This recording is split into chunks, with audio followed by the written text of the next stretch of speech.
Երբանից սկսեց Հայաստանը հայտնվել տուրիստական քարտեզներում որպես կարմիր գոտի։ Դե որպես կարմիր գոտի այս աշխարհաքաղաքական խնդիրների հետ կապված այն որ տարածաշրջանում անկայուն վիճակը հայ-ադրբեջանական սահմանային որոշակի լարված իրավիճակները երբ որ եղել են եւ նաեւ իհարկե պատերազմական իրավիճակը ժամանակվանից արդեն ներկայացվել է շատ մեծ համար կարևոր շուկա հանդիսացող երկրներում, հատկապես եվրոպական երկրներում, Ամերիկայի Միացյալ Նահանգներում, Ճապոնիայում ներկայացվում է իրենց իրավասու մարմինների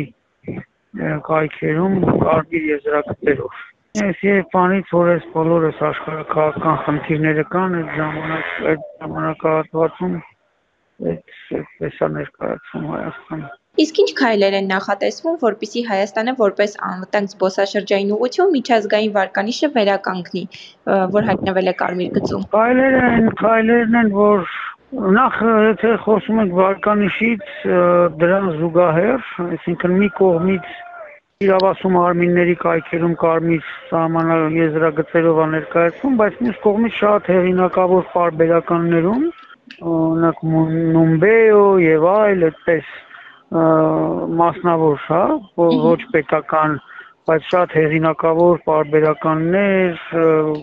ռեյտինգային այդպես ցանկեր եւ այլն, Հայաստանը միշտ ներկայացվում է այդտեղ առաջին տասնյակում անվտանգ երկրների շարքում,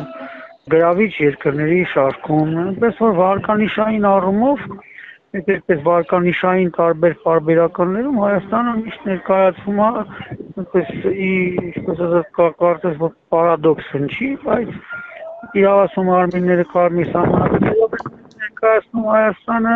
կարմիր եզրագծերով, իսկ այդ վարկանիշային բոլոր այդպես պարբերականները հեղինակավոր Հայաստանը ընդհակառակը ներկայացնում են ուրեմն անվտանգ երկրների լավագույն տասնյակում, գրավիչ երկրների էլի նորից բավականին բարձր ռեյտինգային հորիզոնականներում, այդ թվում նաև հենց առաջի տասնյակում, նույնիսկ եռյակում են հայտնվում այսպես։ Ինչ վերաբերում է թե ինչ քայլեր են արվում եւ ինչ պետք է արվի, դե բոլոր ուղղություններով պետական մասնավոր ջանքերով համատեղ եւ նաեւ առանձին պետք է ամեն ինչ անել այդ խնդիրը լուծելու կապակցությամբ, դիվանագիտական խողովակներով բոլոր այդ հարցերը պետք է ներկայացվի, մենք այդ խնդրանքով դիմել ենք պատկան մարմիններին եւ նրանք էլ մեզ հավատացնում են եւ այդպես էլ անում են, որ բոլոր տեսակի բարձր մակարդակի տարբեր հանդիպումների ժամանակ այդ խնդիրը միշտ ներկայացվում է։ Բացի դրանից պետք է նաեւ հնարավոր բոլոր ուրեմն ինչքան հնարավոր է շատ միջազգային միջոցառումներ կազմակերպել Հայաստանում եւ հնարավոր բոլոր հարթակներով շատ ակտիվ լուսաբանել դա, որպեսզի աշխարհը տեսնի, որ իրոք այստեղ անվտանգ է, հարմար է բոլոր տեսակի նաեւ միջազգային միջոցառումներ կազմակերպել եւ զբոսաշրջության համար շատ վերջին տարիներին շատ նման միջոցառումներ իրականացվեցին Հայաստանում եւ լավ էլ լուսաբանվում են տարբեր տեսակի միջազգային նշանակության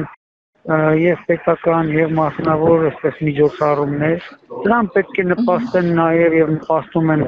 արդեն ավանդույթ դարձած այդին ավանդական եւ հայաստան եւ միջազգային շուկայում էլ հայտնի փառատոնները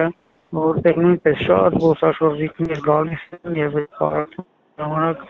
այսպես անհոգ երջանիկ գինու բաժակը ձեռքները շրջում են Երևանի եւ նաեւ մարզերում փառատոնների այսպես շրջանակներում, տարբեր փողոցներում, արտակներում եւ սա նույնպես